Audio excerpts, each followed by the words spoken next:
मध्य प्रदेश के इंदौर से बड़ी खबर, सर्वे टीम पर चाकू से हमला किया गया है। इंदौर में एक बार फिर से यह हमले की खबर सामने आई। डॉक्टर, टीचर और आशा वर्कर्स पर यह हमला किया गया है। महिलाओं से की गई है बदतमीजी और फोन भी छीना गया है।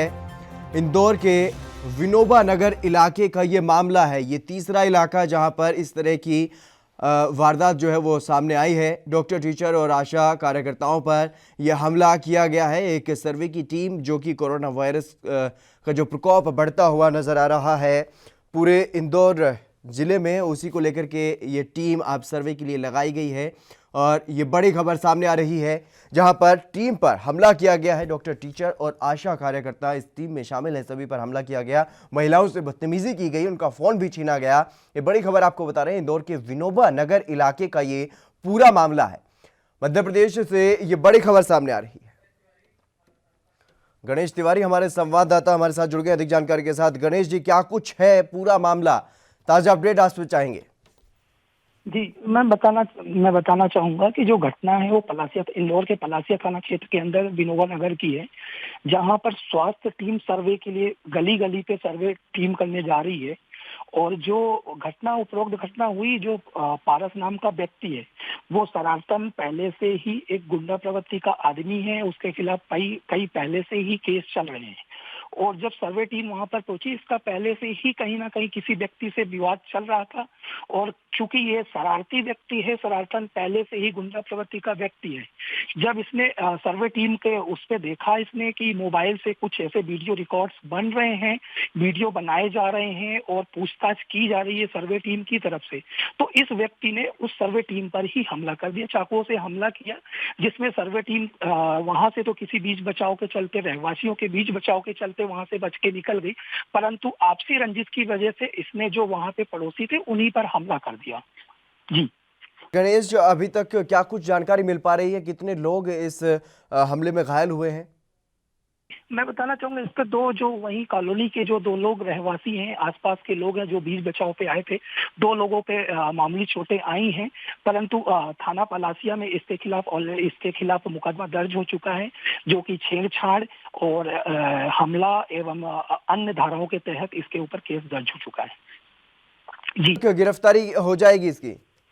जी, अभी तो शरारती ये व्यक्ति जो है, पारस नाम का व्यक्ति है, ये अभी वहां से मौके से फरार हो चुका है, लेकिन पुलिस इस चीज पे तब्दील कर रही है और जल्द से जल्द इस चीज का आश्वासन दिया है, गिरफ्तारी करने के लिए आश्वासन दिया है। जी, आप बने रहिए हमारे साथ, तो कुछ प्रतिक्रियाएं आपको सुनवाते हैं, दर्शकों को सुनवाते हैं कुछ प्रतिक्रियाएं इंदौर में हुए हमले को लेकर के। उनके ऊपर उनके साथ गाली गलौच हुई है, उनको मारा गया है, उनको चोटें भी आई है। इसके बाद जो है ये लोग डर कर भागे हैं। तब अपराधी ने चाकू निकालकर उनके ऊपर हमला करने की कोशिश की, लेकिन तब तक हमारी जो कार्यकर्ताएं थी ये भाग चुके थे। तो इन्होंने जो है पड़ोसियों के ऊपर हमला किया, जिसमें 2 पड़ोसियों के ऊपर चाकू से हमला हुआ है। उसके बाद पत्थर उठाकर इसने टीम की तरफ मारे हैं और फिर जो है कि पड़ोसियों के गेट जो हैं उनको भी तोड़ने की कोशिश की है। हाँ सर, बताइए क्या घटना हो रही है? आज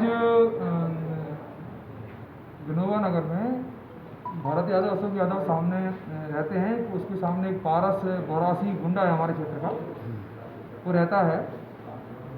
वो शराब बेचने की शर्त थी, तो इन लोगों ने लाइट लगा दी थी, तो उसको ये लगा कि ये मेरे कारण लाइट लगाई गई है, तो इनसे वो द्वेष रखता था और इससे इनके मनमुटाव रहते थे। आज उसी बात को लेके इनसे झगड़ा किया, इनके साथ मारपीट की है, सर में लगी है इनके। वहीं सर्वे टीम एक काम कर रही थी जो कोरोना वायरस के संबंध में है, 3 महिलाएं थी उसमें। तो सामने ये क्या पूरा ऑथेंटिक मामला था? थाना पलासिया पे जो प्रकरण अभी सामने आया है, कमल और विनोद, जिसको कि पारस बोरासी के साथ विवाद हुआ। पारस बोरासी उनका पड़ोसी है।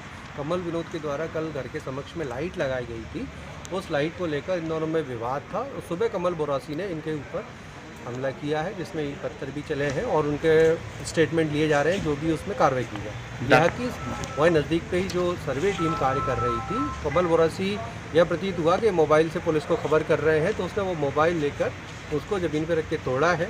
किसी भी सर्वे टीम के साथ में कोई फिजिकल कांटेक्ट नहीं हुआ है, फिजिकल कोई मारपीट नहीं हुई है, ये मैं स्पष्ट कर देना चाहता हूँ। स्वास्थ्य विभाग की टीम के साथ पुलिस लगातार सहायता है, 24 घंटे हम लोग साथ हैं और तत्काल उसके खिलाफ कार्रवाई की जा रही है। और यह विश्वास दिलाना चाहता हूँ कि इस तरह की जो चीज़ है मारपीट वाली है, इसका हम लोग बड़ी गंभीरता से ले रहे हैं हर जगह पर। और यहाँ की अभी कोई फिजिकल इनके साथ किन धाराओं में प्रकरण दर्ज किया जा रहा है? धारा 353 भी लगा रहे हैं, क्योंकि ये शासकीय कर्मचारी कार्य कर रहे हैं। और अन्य जो उसकी मारपीट की धाराएं हैं, अभी मेडिकल कराने के बाद उस कार्रवाई को भी कार्रवाई कर रहे हैं और उस पर बड़ी प्रतिबंधक कार्रवाई भी सुनिश्चित करें। सर मगर ये टीम तो बतला रही है कि उनके तंग गला दबाने की कोशिश हुई, पत्थर से हमला हुआ है, मारने की बात भी कह रहे हैं। वर्जन है ये, जिसमें कि मैडम वंदना है, शिल्पी जैन है, रोहित है, ये लोग सब साथ में हैं और इनके स्टेटमेंट प्रॉपरली लिखे जा रहे हैं, उस पर कार्रवाई की जा रही है। सर ये शराब भी बेचता है और लिस्टेड है इस तरह का? थाना प्रभारी को अवगत कराया है, जितना भी क्रिमिनल रिकॉर्ड है वो समक्ष में लेकर। और राजू मालवीय बीजेपी प्रवक्ता हैं, हमारे साथ जुड़ गई हैं। राजू जी, आपका स्वागत है एनबी न्यूज पर। राजू जी, क्या आप मेरी आवाज सुन पा रहे हैं? हाँ जी, आपकी आवाज में सुन पा रही हूँ। राजू जी, जिस तरीके से इंदौर में लगातार इस तरीके के हमले सामने आ रहे हैं, वैसे तो पूरे देश भर से इस तरह की घटनाएं सामने आ रही हैं, लेकिन इंदौर में लगातार इस तरह के हमले कैसे हो रहे हैं? आखिर वहां पर प्रशासन की कोई चूक हो रही है या फिर सरकार की तरफ से कोई ढील है?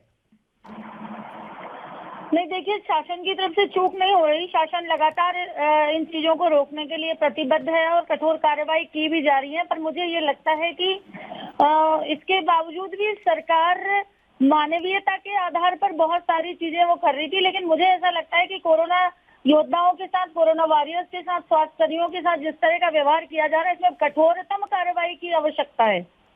लेकिन करेगा कौन? राजू जी, सरकार किसकी है वहां पर?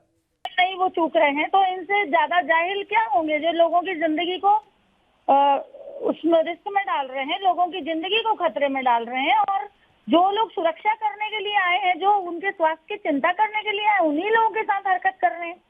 राजू मालवीय जी, मेरा सवाल यही है कि जब इस तरह के अपराधी लोग, वो उसका पहले भी इतिहास अपराध का बताया गया है, तो अगर ऐसे आपराधिक लोग इस तरीके की घटनाओं को जो अंजाम दे रहे हैं, उन पर कार्रवाई कब होगी? नहीं, उन पर कार्रवाई पहले भी हुई है, लेकिन आज की जो घटना है वो तो मुझे लगता है कि और कठोरतम कार्रवाई की डिमांड कर रही है। जी, तो क्या कुछ कार्रवाई की जानी चाहिए आपकी तरफ से? क्या कुछ अपील की जाएगी सरकार को? बिल्कुल, सरकार बहुत गंभीर है अपने सभी कोरोना योद्धा की रक्षा करने के लिए।